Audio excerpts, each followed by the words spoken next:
বাংলাদেশের বর্তমান রাজনৈতিক বাস্তবতা এখন যেন প্রতিদিনই নতুন মোড় নিচ্ছে।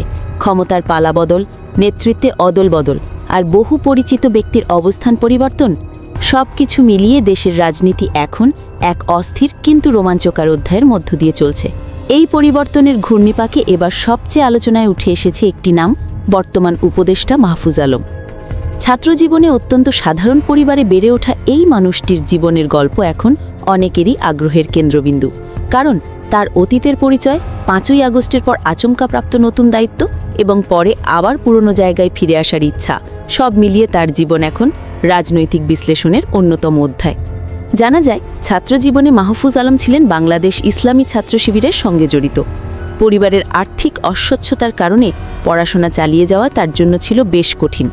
ঠিক সেই সময় সংগঠনটি তার পাশে দাঁড়ায়। অ্যাডমিশন, কোচিংয়ের ফি থেকে শুরু করে থাকা, খাওয়া, বই খাতা সব কিছুতেই সংগঠনের সহায়তা তার জন্য ছিল আশীর্বাদের মতো। সংগঠনের নেতাকর্মীরাও তাকে ভবিষ্যতের একজন সম্ভাবনাময় মুখ হিসেবে দেখতেন। তিনি নিজেও সম্পৃক্ত ছিলেন সংগঠনের কার্যক্রমে এবং বিশ্বাস করতেন নীতি, আদর্শ ও সংগঠনই তাকে সামনে এগিয়ে নেবে।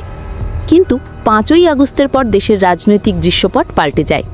দীর্ঘদিন ক্ষমতায় থাকা শাসক পরিবর্তনের পর তৈরি হয় নতুন প্রশাসনিক কাঠামো।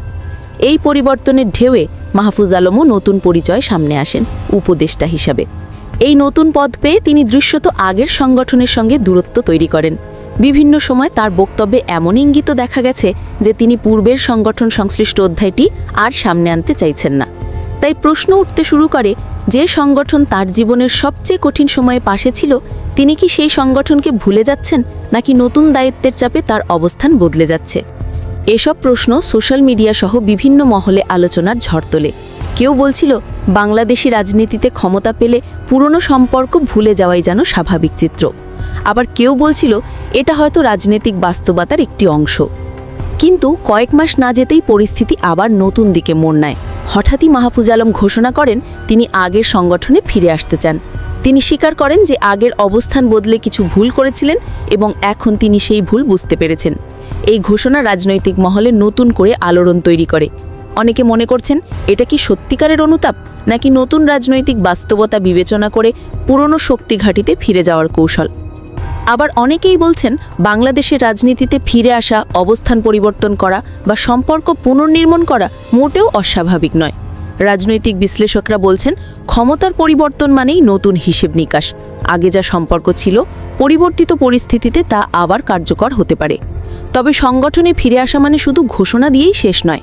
এতে দরকার বিশ্বাসযোগ্যতা, দায়িত্বশীলতা এবং আচরণের বাস্তব প্রমাণ। এখন প্রশ্ন হচ্ছে, সংগঠন কি তাকে আগের মতো গ্রহণ করবে? তাকে কি নতুন দায়িত্ব দেওয়া হবে, নাকি এ ঘোষণা শুধু সময়ের প্রতিক্রিয়া? এসব প্রশ্নের উত্তর সময়ই দেবে। তবে এটা স্পষ্ট যে মাহফুজ আলমের এই ফিরে আসার ইচ্ছা রাজনৈতিক অঙ্গনে নতুন জিজ্ঞাসা তৈরি করেছে। অনেকে বলছেন, তিনি কি সত্যিই নীতিগত কারণে ফিরছেন, নাকি রাজনৈতিক অবস্থান রক্ষার স্বার্থেই এই সিদ্ধান্ত? দেশে এখন যে রাজনৈতিক রূপান্তর চলছে, সেখানে এই ধরনের ফিরে আসার ঘোষণা নতুন করে আলোচনার জন্ম দিচ্ছে। কারণ বাংলাদেশের রাজনৈতিক সংস্কৃতিতে সম্পর্ক তৈরি, ভেঙে যাওয়া, আবারও পুনর্গঠন এসবই দীর্ঘদিনের বাস্তবতা।